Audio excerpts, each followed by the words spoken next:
Mauvaise nouvelle. Le Real qui a joué et perdu hier soir la finale de la Copa del Rey, la Coupe d'Espagne, 3-2 contre le Barça. Un match dont, hélas, on ne peut pas vous proposer d'image. Mais Mbappé était sur le banc au coup d'envoi. Il est rentré à la mi-temps et il a été plutôt bon malgré la défaite des siens. Il a été l'un des meilleurs madrilènes, clairement, sur le terrain. Il a même marqué le but égalisateur sur coup franc direct, ce qui a suscité de nombreuses réactions sur Internet. Rappelez-vous du compte Twitter X, le compte X qu'on vous avait présenté il y a quelques semaines. Mbappé a-t-il déjà marqué sur coup franc direct ? C'est comme ça qu'est intitulé ce compte. Eh bien, c'est un compte d'ailleurs qui se moquait gentiment des performances du Français sur cet exercice. Eh bien, donc, il a posté un tweet. Ce compte, c'est fini, dévasté le compte, qui n'a donc plus grand intérêt aujourd'hui, avant de réfléchir quand même à se réinventer en Mbappé a-t-il déjà gagné la Ligue des Champions ? C'est peut-être le futur nom de ce compte. C'était évidemment à prendre avec le sourire. Mbappé a donc marqué, et donc c'est lors d'une finale qu'il a marqué, ce qui fait que lors des 4 finales disputées avec le Real Madrid, il a toujours été buteur. C'est un fait, c'est factuel, mais n'empêche que c'est vrai et ça compte. Vous ne l'avez pas trouvé si bon que ça hier dans le match ? Écoutez, oui, il a fait de bonnes choses. Il est à l'origine du coup franc, il marque le coup franc. Mais je trouve qu'il a un déficit physique. Il n'arrive pas à répéter les efforts. Il y a une action qui m'interpelle. À un moment donné, Vinicius, c'est lui qui donne le ballon à Vinicius. Vinicius part au but. Il doit l'accompagner et il s'arrête. Alors je ne sais pas s'il ne peut pas faire l'effort, s'il ne peut plus faire l'effort. Je ne sais pas s'il a un problème. Ou si c'est tellement habitué à faire peu d'efforts qu'il n'en fait plus, tout simplement. Donc je ne sais pas. Je le trouve très bon quand l'équipe de Madrid gagne. Quand l'équipe de Madrid est plus forte, ou quand le Paris Saint-Germain était plus fort que l'adversaire. Mais chaque fois que l'équipe en face est du même niveau, il est souvent transparent, sauf contre Manchester City. Tu sais, je suis retombée sur la finale de la Coupe du Monde 2022. Et j'ai revu des images de Mbappé en 2022. Enfin, c'était 2023 du coup, parce que ça a été décalé. 22, Décembre 2022. Et parce que c'était en décembre, voilà, pardon. Et en fait, je me suis rendu compte que, en fait, on a oublié. Je vous invite à regarder cette finale et de regarder le niveau qu'avait Mbappé et notamment le niveau athlétique. À la 80e. À partir du moment où il marque le but. Oui, mais il faisait les courses, Fred. Tu vois ce que je veux dire, Moi, je pense que ça s'est arrêté quand ils se font éliminer par le Real 3-1, quand Donnarumma il fait l'erreur sur Benzema.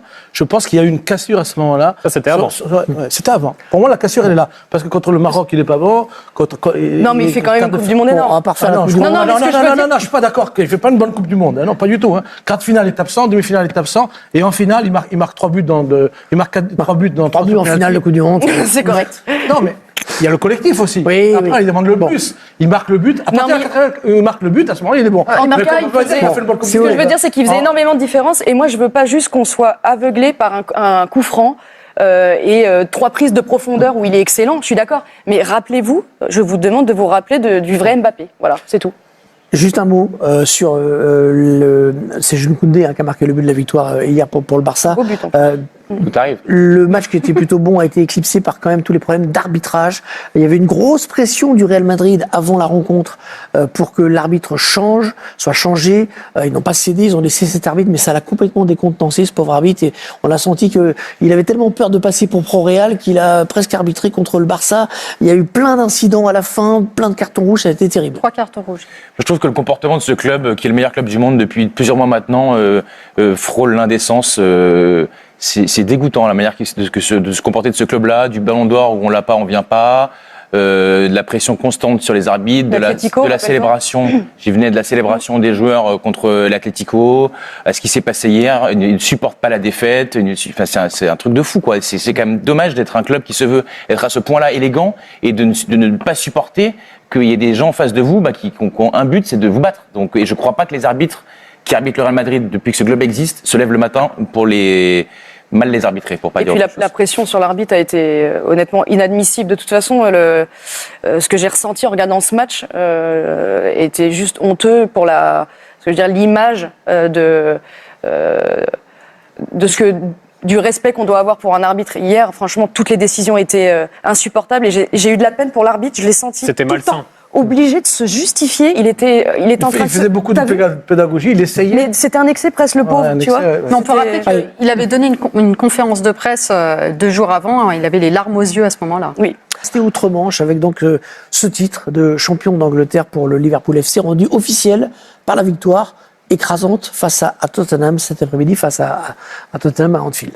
Oui, c'était le match du sac. 35 ans que les supporters de Liverpool attendaient de vivre un titre avec du public dans le stade d'Anfield. Et quelques heures déjà avant le début de cette rencontre, lors de l'arrivée du car des Reds de Liverpool, il y avait une foule assez impressionnante, une ambiance exceptionnelle également lors du You'll Never Walk Alone d'avant-match. Et sur le terrain, eh bien, cette équipe de Tottenham en face, pendant quelques minutes, elle a un peu gâché la fête. Ouais, on failli gâcher la fête avec un but d'un ancien de la maison, Dominique Solanke, l'ancien attaquant de Liverpool qui a marqué le premier but. Mais pendant 4 minutes et 31 secondes, Liverpool n'a donc plus été virtuellement champion jusqu'à ce but de Luis Diaz, parce qu'il ne manquait qu'un point à Liverpool pour être officiellement champion. Et ensuite, la machine était lancée à l'image de ce but magnifique de McAllister. Une belle frappe pied gauche, magnifique. Le gaucher. Ouais, ils sont souvent spectaculaires ces buts, McAllister. En quelques minutes, Liverpool a tout retourné et va inscrire avant la pause un 3e but. Cody Gakpo. Tout en finesse. On a senti qu'ils étaient passés à la vitesse supérieure, parce que gagner le titre à la maison, ça n'a pas de prix. Donc je pense qu'ils ont accéléré pour vraiment fêter ça avec leurs supporters à la fin. Mais il manquait quand même une chose, un but du meilleur buteur, évidemment, de Liverpool, Mohamed Salah, 63e minute. Regardez son déplacement, comme il s'écarte, comme il est patient. Il se retrouve dans une situation très très favorable. Et ben, j'ai un peu de la peine pour l'arrière gauche. L'arrière gauche est patient aussi. Il est passif. Passif. Face au COP d'Anfield, son 28e but d'une saison extraordinaire réalisé par Mohamed Salah. Ah, il vaut cher, ce selfie. Je vais voler le téléphone, je crois.